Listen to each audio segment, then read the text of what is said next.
Olá, amigos e amigas, Diácono Beto, Paróquia São Miguel Arcanjo, Arquidiocese de Maringá. Para que o nosso estudo de hoje seja completo, peçamos que o Pai, e o Filho e o Espírito Santo nos ilumine, nos ajude a entender e nos dê força para caminharmos sempre juntos buscando a verdade. Estamos estudando o segundo livro de Samuel. Hoje nós vamos começar a parte 3 deste livro, a família de Davi e as intrigas pela sucessão. Isso vai do capítulo 9 até o capítulo 20. Nós vamos ter no capítulo 21 apêndices, depois o 22 um salmo muito grande de Davi, o 23 as últimas palavras de Davi e já no 24 o recenseamento do povo. Então, do capítulo 9 ao capítulo 20, nós temos as intrigas para a sucessão. Dos muitos filhos que Davi teve, qual vai assumir? Aí temos o final da vida de Davi e já no livro de Reis, a volta ao tema da sucessão. Para você que sempre está conosco, se inscreva em nosso canal para assim podermos estudar a palavra de Deus. Quando você abre a sua Bíblia no capítulo 9 do segundo livro de Samuel, temos a família de Davi e as brigas, as intrigas pela sucessão. E começa com Mefibal, ou Mefibosete, um filho de Jonatas, a quem Davi tinha muito apreço, que era o único herdeiro. Portanto, ele teria direito à sucessão. E Davi o trata muito bem dentro do palácio, como que, falando assim, estou de olho em você, mas com muita dignidade. Ele que tinha problema nos dois pés. Caiu um tombo quando criança e teve problema nas pernas, do qual nós falamos que ele tinha sido aniquilado. Não, ele foi escondido e ficou até que Davi procurou, através de um servo de Jonatas, que falou, não, ainda tem um filho lá e assim por diante. Então, começa o capítulo 9 com a bondade de Davi para com o filho de Jonatas. Todo o capítulo 9 vai mostrar isso daí.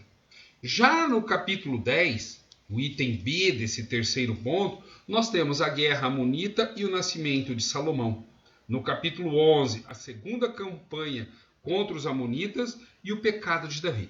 Aqui nós vamos parar e estudar com calma, porque o pecado de Davi não é apenas o adultério com Betsabeia, é mais grave do que isso. No capítulo 12, o profeta Natã repreende Davi. No capítulo 13, a história de Abisalão, que está de olho no trono do pai, que vai até o capítulo 19. Já no capítulo 20, nós vamos ter a revolta de Seba. Um homem que fala assim, cada um para sua casa, nós não temos nada com Davi. Como que propondo o fim da monarquia e a volta ao sistema tribal. A partir do capítulo 21, o texto para de falar da sucessão de Davi, começa a falar da velhice de Davi. Aqui nós estamos no Davi velho. Então nós temos o Davi novo em relação a Saul, o Davi maduro, conquistando, anexando reinos, unindo norte e sul. Agora o Davi velho. Davi, gente, quando você entra no Google e pergunta quantos filhos teve Davi, vai ser respondido que Davi teve mais de 20 filhos, 19 homens e uma filha chamada Tamar, com muitas mulheres. E vai falar o seguinte, em Hebron ele teve Aminon, que é o seu herdeiro natural, o mais velho, Daniel, Abisalão, Adonias, Cefatias e Itreu. Depois em Jerusalém, ele Samua, Sobabe, Natã e Salomão com Betsabeia. Além de outros que você não tem o nome para falar assim, é esse realmente. Filhas, Tamar. Outros filhos perdidos que vão aparecendo nos textos.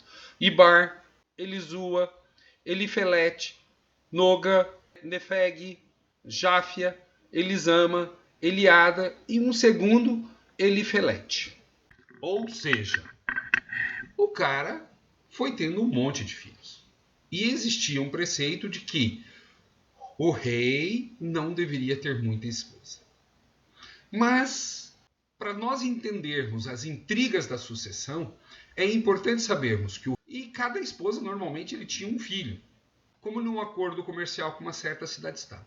E Davi fez isso. Fazia um acordo lá, dominava alguém, pegava uma esposa e assim por diante. Vocês estão olhando meu dedinho, né? Gente, lixei meu dedo. 9 pontos, fazendo artesanato para sobreviver, né? Diácono tem que trabalhar. Graças a Deus estou bem. Então, Davi, nesse interim de ter muitos filhos, a briga vai ser grande. E os filhos, eles não tinham contato um com o outro. Cada filho era de uma esposa, às vezes moravam até numa mesma casa, e essas esposas vinham com a sua religião, com a sua prática religiosa e também com as suas servas e as mulheres que ficavam com ela. E educavam os seus filhos dentro dos interesses do seu povo. 20 filhos, 20 interesses diferentes, já que eram praticamente todos de mães diferentes. E isso vai dar muito pano. Respondendo a uma pergunta que me foi feita. Mas o diácono, e Deus, lendo do capítulo 9 até o capítulo 20, não se fala praticamente de Deus. Bom, gente, desde quando a gente falou em monarquia, a gente vê Deus sempre como que falando assim, não a monarquia, porque Deus é o rei do povo. Ele fez as guerras, ele tomava as iniciativas, ele conduzia o povo através da mão ou de Moisés, ou de Josué, ou de qualquer um dos juízes, ou até de Samuel.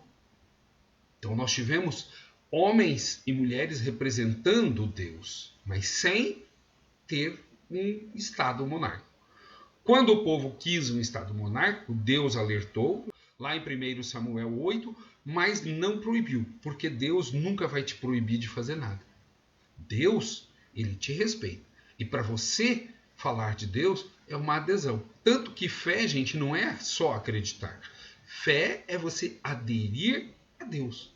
Impor opção. Eu quero seguir a Deus. Isso é fé. Você fala, eu acredito em Deus. É uma parte da fé. O acreditar é uma parte da fé, mas não é toda a fé.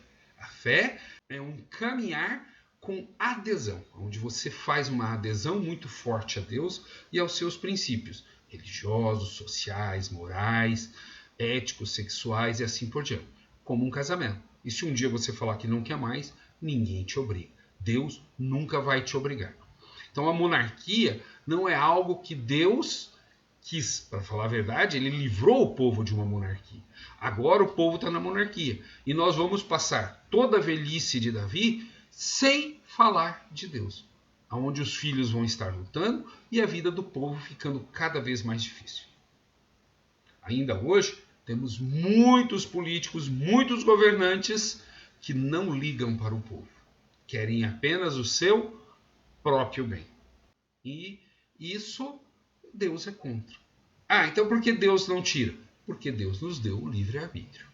Então é importante percebermos que nesse terceiro tópico do segundo livro de Samuel, aonde nós vamos olhar as intrigas da família real na questão da sucessão, é importante percebermos que é briga política, briga para o poder.